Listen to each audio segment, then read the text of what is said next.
Cependant, Rodolphe, avec Madame Bovary, était monté au premier étage de la mairie, dans la salle des délibérations.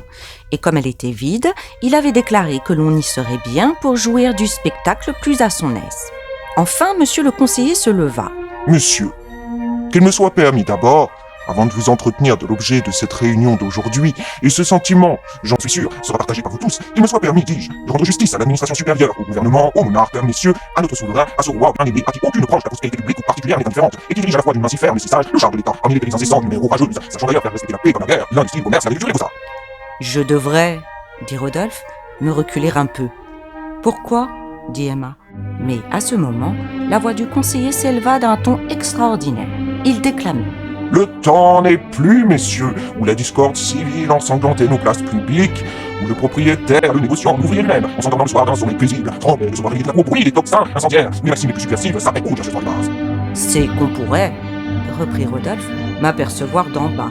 Puis j'en aurais pour 15 jours à donner des excuses, et avec ma mauvaise réputation... Oh, vous vous calomniez, dit Emma. Non, non, elle est exécrable, je vous jure.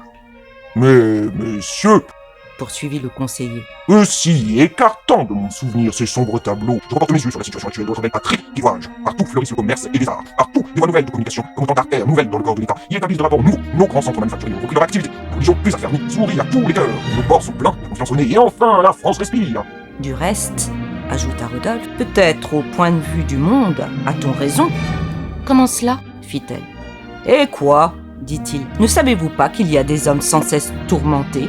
Il leur faut tour à tour le rêve et l'action, les passions les plus pures, les jouissances les plus furieuses, et l'on se jette ainsi dans toutes sortes de fantaisies, de folies. Alors, elle le regarda comme on contemple un voyageur qui a passé par des pays extraordinaires, et elle reprit. Nous n'avons pas même cette distraction, nous autres pauvres femmes. Triste distraction, car on n'y trouve pas le bonheur. Mais le trouve-t-on jamais ? Demanda-t-elle. Oui, ils se rencontrent un jour, répondit-il. Et c'est là ce que vous avez compris, disait le conseiller. Vous, agriculteurs et ouvriers des campagnes, vous, pionniers pacifiques d'une œuvre toute de civilisation, vous, hommes de progrès et de moralité, vous avez compris, dis-je, que les orages politiques sont encore plus redoutables vraiment que les désordres de l'atmosphère. Ils se rencontrent un jour, répéta Rodolphe. Un jour, tout à coup, et quand on en désespérait. Alors des horizons s'entr'ouvrent, c'est comme une voix qui crie « Le voilà !» Vous sentez le besoin de faire à cette personne la confidence de votre vie, de lui donner tout, de lui sacrifier tout. On ne s'explique pas, on se devine, on s'est entrevu dans ses rêves. Et il la regardait. Enfin, il est là, ce trésor que l'on a tant cherché, là, devant vous. Il brille, il étincelle. Cependant, on en doute encore, on ose y croire. On en reste ébloui, comme si l'on sortait des ténèbres à la lumière.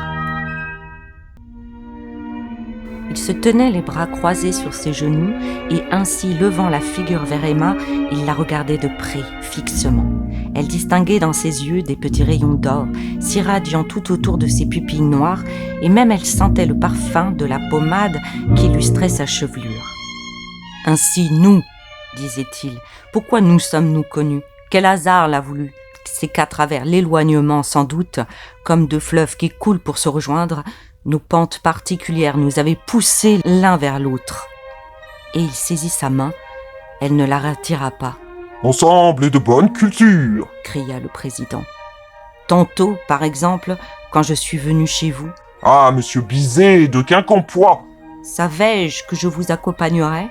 70 francs !»« 100 fois même j'ai voulu partir et je vous ai suivi, je suis resté. »« Fumier !» Comme je resterai ce soir, demain, les autres jours, toute ma vie. Ah, monsieur Caron d'Argueil, une médaille d'or. Car jamais je n'ai trouvé dans la société de personne un charme aussi complet. Ah, monsieur Bain de Givry-Saint-Martin. Aussi, moi, j'emporterai votre souvenir. Pour un bélier mérinos. Mais vous m'oublierez, j'aurai passé comme une ombre.